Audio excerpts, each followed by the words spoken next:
Hi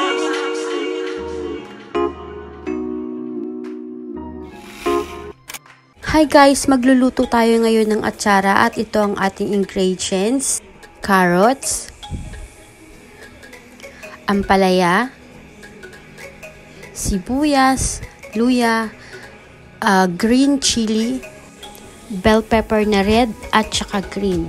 And then, lastly, ang ating sitaw at green papaya. So, ito na nga guys ang ating ingredients sa ating atsara for today's video. So, mag-start tayong ilaga itong ating sitaw for 5 minutes.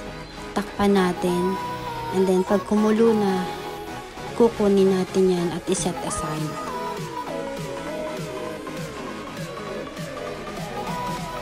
Then, isunod natin yung ampalaya. It's same process lang guys. At kukunin natin uli at iset aside siya.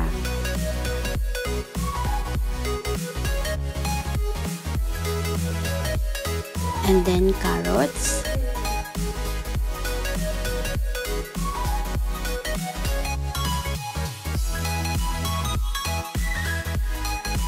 At mag-start na tayong ipainit ang ating vinegar.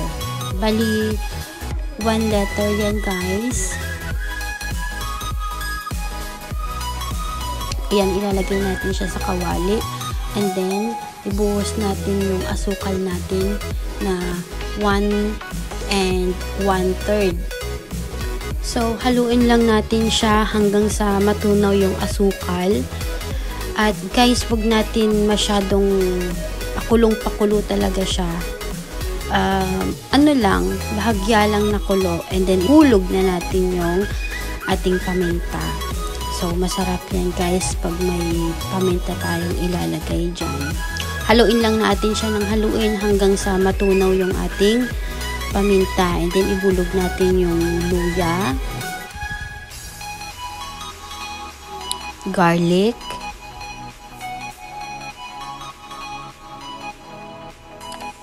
green chili. Ipaghalo natin yan siya dyan sa ating vinegar, at yung ating bell pepper na red at saka green, mamaya na natin yan ihulog. Isabay natin dun sa green papaya.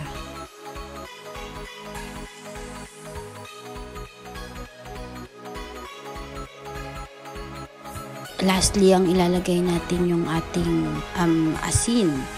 Yan. Konti lang yung asin para mag-balance yung sweetness niya at saka yung saltiness niya, and then at the same time yung kanyang asin. So yan guys, ang bango. Pag naaamoy nyo yung vinegar niya, ay naku, matatakam kayo dahil sobrang sarap.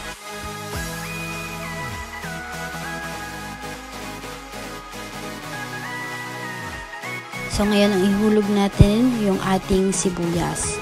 Huwag natin masyadong lutuin guys yung ating mga sahog dahil pangit na. Dapat may crunchiness siyang maaano natin, mapafeel natin pag kinain na natin ng yung ating atsara.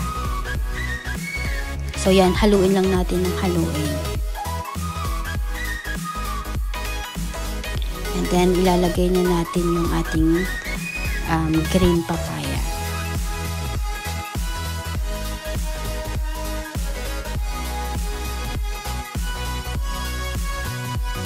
Yan, kailangan haluin natin siya ng maayos hanggang sa ma-absorb ng ating green papaya yung ating syrup na ginawa.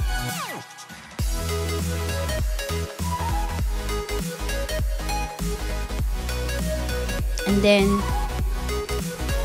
ilalagay na natin ng ating bell pepper na red at saka yung green. So, isusunod natin ihulog yung ating gulay na pinakuluan kanina. Yung sitaw, ampalaya,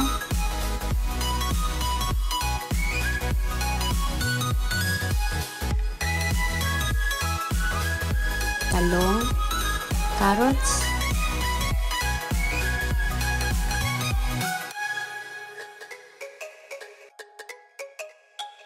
at ipaghalo natin lahat ng mga ingredients dito sa ating kawali. Kailangan guys, even yung ating paghalo ng ating mga ingredients doon sa ating green papaya para masarap yung ating atsara for today's video. So, yan na guys, ihalo lang natin yung ating mga gulay para maganda tingnan yung ating atsara. Hindi ko na siya nilagyan ng food coloring para natural ang ating atsara. So, tingnan nyo guys, ang ganda. Punong-puno siya ng ingredients. Ang dami niyang gulay. Ang sarap niya guys. Pag naamoy nyo siya, matatakam kayo sa asim ng vinegar natin. So guys, gawa na po ang ating atsara, and thanks for watching guys, at sa lahat ng nakarating dito sa part na ito, maraming salamat at pinanood nyo ang video na to. So thanks for watching. Bye! See you to the next video.